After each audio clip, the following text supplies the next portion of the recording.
You know what grinds my gears? Hi, my name is Virgo, and I just want to say what grinds my gears is like the OC hate. Listen, I understand the OC hate has been out for years, okay?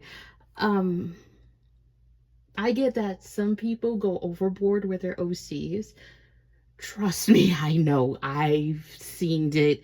I've been there. Have you ever had an OC that is so, like, their senses is so keen? Like, you ever seen one of those? Like, their senses is so keen that, I don't know, that they could smell that you have sexual transmitted diseases or cancer? You ever had that? You ever had that OC that will just smell all the sexual transmitted diseases that you have or cancer? Or like you ever had an OC that is like so like I mean you have some people probably have god OCs, gods or goddesses OCs. Okay, that's cool. But have you ever met someone that has all the powers that you could think of all in one person? I mean, all the powers that you could think of in your membrane or the ones that you see on TikTok. Imagine having every superpower from Invincibles, the Marvel community. Well, not the community, but Marvel Comics, DC, The Boys, along with so many other superhero animes and shows and movies that you could think about, all in one person. That is so how I used to learn this. I used to learn this word all the time, and it used to be a very popular word. I grew up with the word because I was part of the RP community. I'm still part of the RP community, but the main word that I grew up with is God complex or God mod. God mod was the most popular word ever. When somebody is like overly OP, is God mod. And people used to hate God modders. I think people still hate God modders today. But the thing that grinds my gears the most is the OC ships. Okay, before you even say it, I ship my characters with canon characters, yes. But the thing is, there are some that are just don't fit well with it, and some of them are cringe. But I've seen on Twitter on my side that there are people that are upset that people ship their OCs with canon characters. And let me give you a few examples. Me, I ship a couple of my OCs with X-Men characters. So I have a cat mutant. Her name is Amy, and she's a cool girl and everything. And I'm still in the process of making her, and just progress. I'm still working on her. And she's basically Gambit's childhood best friend. I made that story for her to be Gambit's childhood best friend. They've been in the group or the organization. I'm gonna call either one. Um, the thieves. I mean, they're both thieves, and they're in a whole entire story concept of Gambit getting kicked out of the organization or group. That's when he joined the X-Men. He'd been found and all that type stuff. And Amy found out that Gambit got kicked out. So she decides to leave as well too. Mainly sneak away from, sneak out and stuff like that and never come back again because she sees how the group or the organization is towards other members and other people. She decides to leave. She decides to go on a journey and search for Gambit, aka Remy. So, she goes on a full fledged adventure looking for him to the point sometimes she just sees herself giving up because there's no progress. She grew up, still stealing, Sometimes she get caught. Sometimes she, almost get killed on certain situations. And it was just at the moment that she's like, you know what? I give up. I can't find Remy until she sees on the television of an electronics store that she sees the X-Men on TV. And when she sees the X-Men on TV, she sees who? Remy. And that's what made her, feel hopeful again. It sparks it up again. And she decides to head to the X Mansion, which obviously she finds the location when she wanders around the woods and she sees Remy. This was her chance to be reunited with Remy. And this is, before you say it, it's 97, X-Men 97, and I did it based off of the episode when Rogue cheated on Gambit and had her support Gambit, have her support Gambit, be a good friend and be there for him and bring the old childhood and old Remy back, like that's how I did it. I started off with a development of reunited with best friends. Later on, it kind of goes to the point that she tries to confess her feelings to him. The thing is, how I did my story with Amy and Remy was I didn't want it to just automatically jump on, talk about, oh yeah, they're dating. No. And that's the thing that I've noticed with people and their OCs. They jump head first and say, yeah, they're dating already. Yeah, they're dating. Yeah, they're already married, I wanted to let it simmer and say, oh yeah, let's have childhood best friends. Let's do the childhood best friend. Let's just do that. Let's have them as friends. Let them reunite. Let everything pour out. Let it simmer before the whole entire thing. Was she devastated by Remy's death? Yes, she was. It hurted her. Yes, she went after Rogue. She got mad at her. She cursed her out. She did everything to her power. That's why she hates Rogue. Even when she saw Rogue dancing with Magneto, she got pissed because she saw how Remy looked. Because Remy told Amy everything about Rogue. Like, he's like, yeah, that's my share.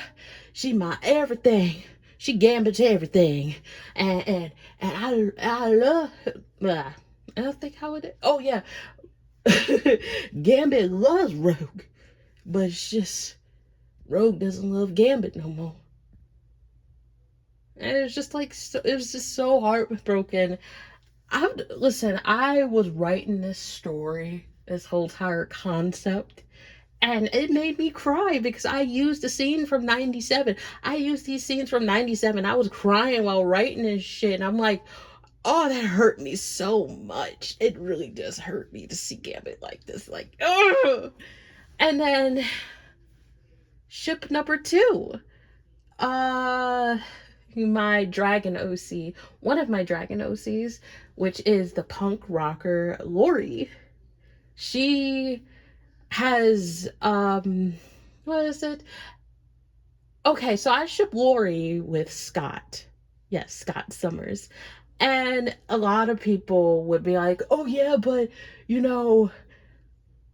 at first, like whole entire Gambit and Amy thing, people would crash out and be like, well, Gambit is loyal to Rogue and he wants only Rogue. When you make your own story concept, you can change little things here and there. And for Scott and Lori, that could change too, because you know how many times Jean and Scott's relationship is? They break up so many times. It's ridiculous. He cheats most of the time, or she cheats. Both of them just cheat on each other. So I was like, you know what? Screw it. How about we make a universe that Scott doesn't cheat? Okay. Let's make a universe that Scott doesn't cheat. We have two different universes or two different versions of this. Of one with Scott and one with Logan that Lori hooks up with.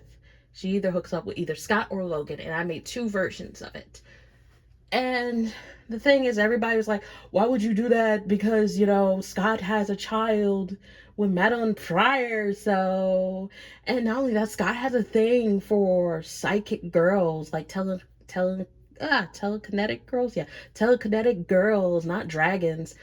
How about we try something different though? Let's give the telekinetic thing a break. And I was like, all right, let me just do this. I don't know. How I did this with Lori and Scott, I made it into enemies to lovers.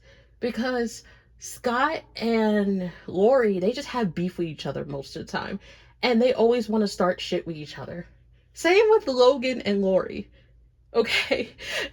With those 3, they always want to start shit with each other. They're the chaotic dynamic. It's like basically Scott is like, I'm trying to keep everything stable. I'm trying to make everything right. I'm trying to make it. And then Lori and Logan are in the corner just fighting. They just go toe to toe. And I like that. I like that, like, chaotic dynamic instead of it being all lustful and stuff like that. Because I see within the trio of Logan, Jean, and Scott, it's like a lustful thing. Like, it's like one of them, like, fanfics. Like, they just, ooh, like that is, no. I wanted to make it chaotic and funny. I wanted to make it chaotic and funny. And it works. I've showed a few friends about my stuff. Lori, she's just a free spirit, but just have that chaotic energy to it, you know? And I love that. I love it so much. You see, when you make OCs and you make a story with them canon characters, you tend to play around with it until you get it right. It's like molding clay until you get something so beautiful and perfect. Perfect, I say. I'm trying to think of my next one. I would say, oh yes, Kurt Wagner and Rosalina. As you could see, Rosalina, I've created her. I've showed her on TikTok here and there. Rosalina and Kurt, they are 2 different religions, 2 different religions. And I like to learn about both religions. Like, I already know about Christianity. I've been in a household of Christians and stuff like that. And it's nothing wrong with it, but sometimes they can get a little too out of control. I think she's Catholic. I know he's Christian. I think he's Catholic too, or I think Roman Catholic, one of them. But she's some form of religion. I think one of them. But yeah, but she's a witch as well too. And how she is kind of a yandere too. But the thing is, she tries to tame herself, even though she doesn't have no form of emotions, because she was born and raised with no form of emotion. That is part of her mutant ability. She's emotionless.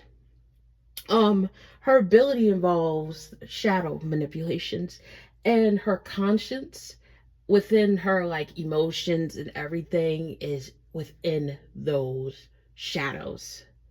The shadows is the ones that are her children. That's what she calls them. That's why her name is the Mother of Shadows, because the shadows are her and all of her emotions and trauma and so much more within it, that they obey her and they try to protect her. That's part of her trauma, that she needs protection, she needs to be saved. And Kurt is the only person that trusts her and see the way that she is through his eyes. He sees that she doesn't fear him as what he is, and she loves the way he is. Every time he's so insecure about his appearance, like his fingers or the fur or his eyes or his teeth, she is down to earth to tell him, you are beautiful, you are amazing, you're great. Don't listen to what everybody has to say. and yet she's insecure about her eyes. So that's why she has a big afro. I like it. It's just so cute. She has a big afro and it covers her eyes because her eyes is actually pitch black. And she used to get made fun of for her eyes because they used to call her the devil. And she explained this to Kurt. And Kurt literally lifts up her, her hair, her fro, and looks her into her eyes and say, it's beautiful. It's like looking into a sky full of stars. You're gorgeous no matter what. You are beautiful. You are you. And both of them are insecure about each other's appearance. So she's insecure about her appearance. He's insecure about his appearance. So this relationship is about insecurity and comfort and trauma. So they're both trying to comfort each other and both love each other within that comfort and trauma. That's why he's always there for her. And that's another reason why she does not like Mystique. She hates Mystique. Even though that's Kurt's biological mother and I guess father or whatever, because, certain comics. But either way, she hates Mystique with a passion. So like I said, story concepts, create no C's. This is the side that I am always on, which is the good side of the OC ship making, because you want to dig deeper and learn about these characters, You want to learn about these characters and you want to have your character fit in that dynamic with your characters. Let's see. I have Sunday. Sunday is also a fortune telling mutant. She go by Lady Fortune. I ship her with Magneto. Yeah. Originally I had her in a polyamorous relationship with both Charles Xavier and Magneto. However, before you guys say it, no, don't say it yet. Why would you ship her with why would you ship her with Magneto if he's, with Rogue 97, once again, 97. And oh yeah, why would you ship her with Charles Xavier? Because of the things that he choose and the things that he do and the path that he decided to go through. Within the story concept of Sunday discovers and sees how Charles go through so much and stuff like that. Like at first she was like, yeah, let me help you. Let me just guide you through it. Let me just help you with all these things you need. Until one night, one steamy night, those three, woohoo. But anyways, oh, it's one night she wakes up in a cold sweat and she looks over at Charles because she had a vision. She had a vision of destruction and chaos and death on her side of Charles. And Eric, aka Magneto, he wakes up and he's like, what's going on? And she's like, I've seen something terrifying. And he's like, what is it? And she was like, I cannot tell you here. We gotta go somewhere that he's out of earshot. So they go downstairs and this is when the mansion was first made. This is like, I think First Class. Yeah, X-Men First Class. But yeah, this is like young Charles Xavier and young Eric. So they go downstairs, they talk because it's in the middle of the night. And they talk and she's telling Eric, like, Charles has a dark future. And he was like, what do you mean got a dark future? I saw death, war, and blood. And he still didn't understand it. So she was like, all right, let me show you.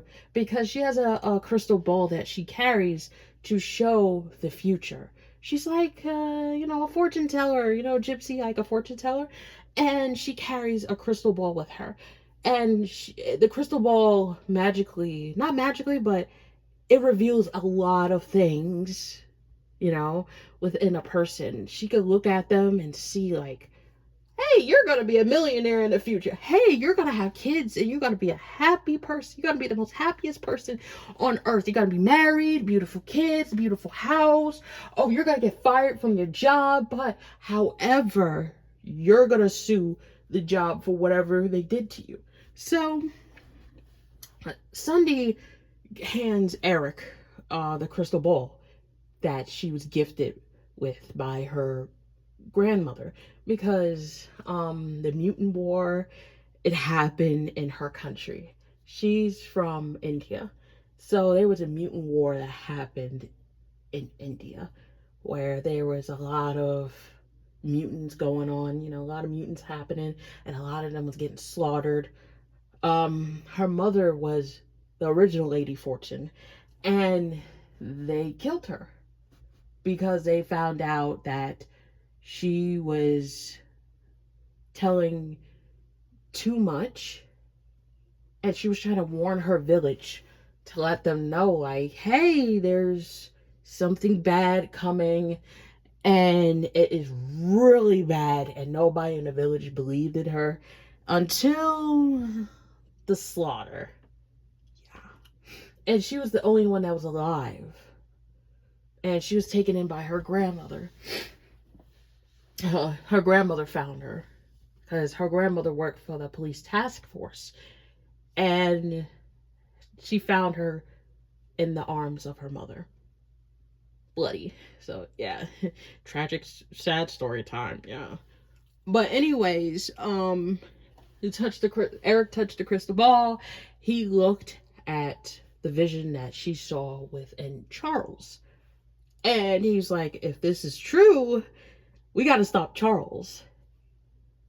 And that's when a lot of things got out of control, and that's how Charles got paralyzed. You know the rest. If you've seen the movie, you know the rest.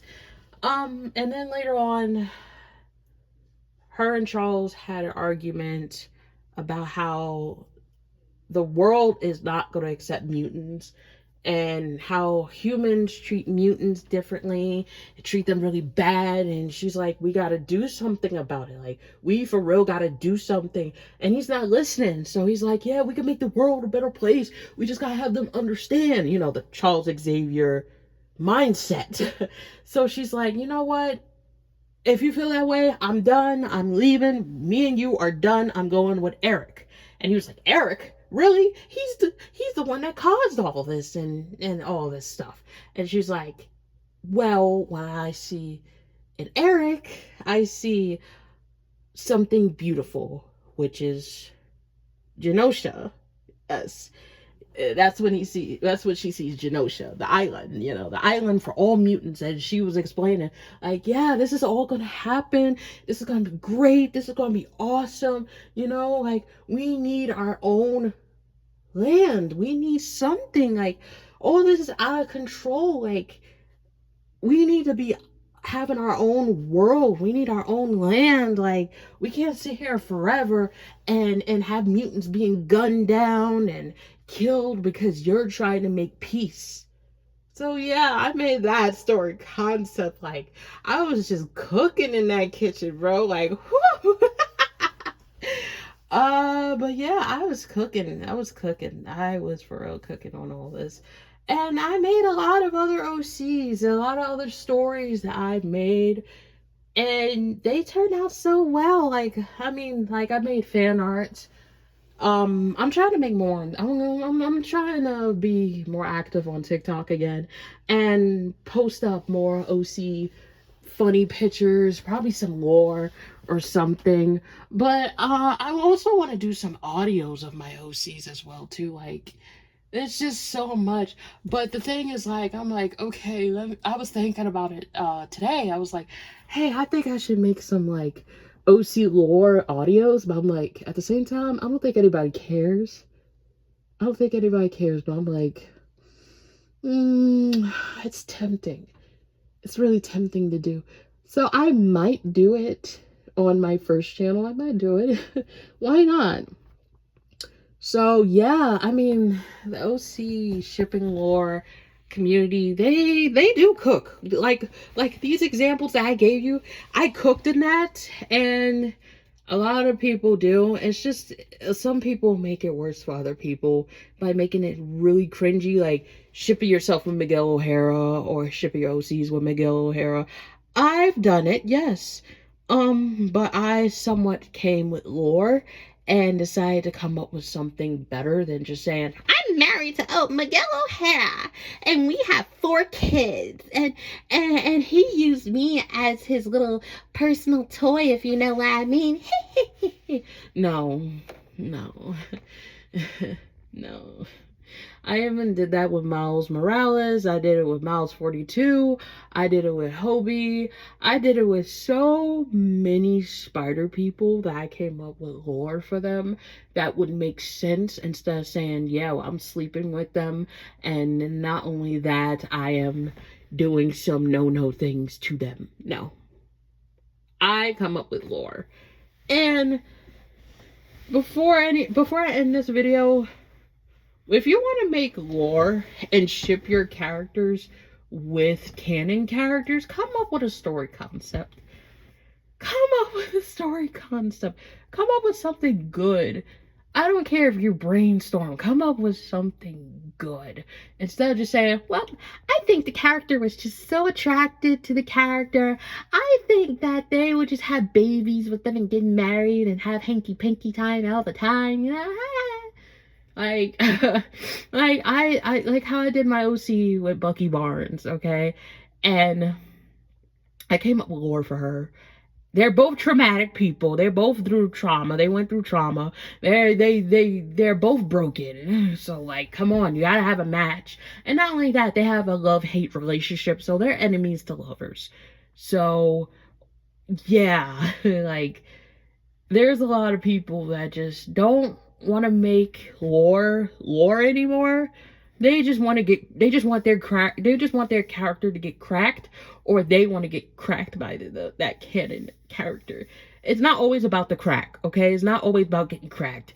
It's about forming a good story, a good plot, a good, like, just to bring interest to your audience. Like, draw them in about what's good with this. Like, okay, let's see the relationship. Let's see the dynamic. Let's see the backstory. Let's see all of this instead of sitting here talk about, yeah, I just want to get cracked and with my back blown out by Dick Grayson. Like, no. But anyways, yeah, that's what grinds my gears about OC ships, that they do not cook that much. And they just want to just have their character or see themselves get screwed. So yeah, character developments, character developers that are new, brainstorm, come up with something good, try it, you know, get some help, or just listen to a few like stories or something like that. Come up with something good. Do your research. Yeah, research is important. Do your research on the canon character. Do the research on what character, like, situations or whatever, or scenarios.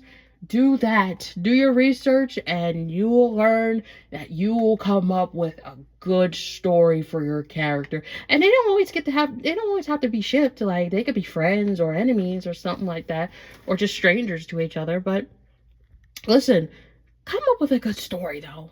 All my storytellers, y'all know what to do. So I'll see you guys in the next video.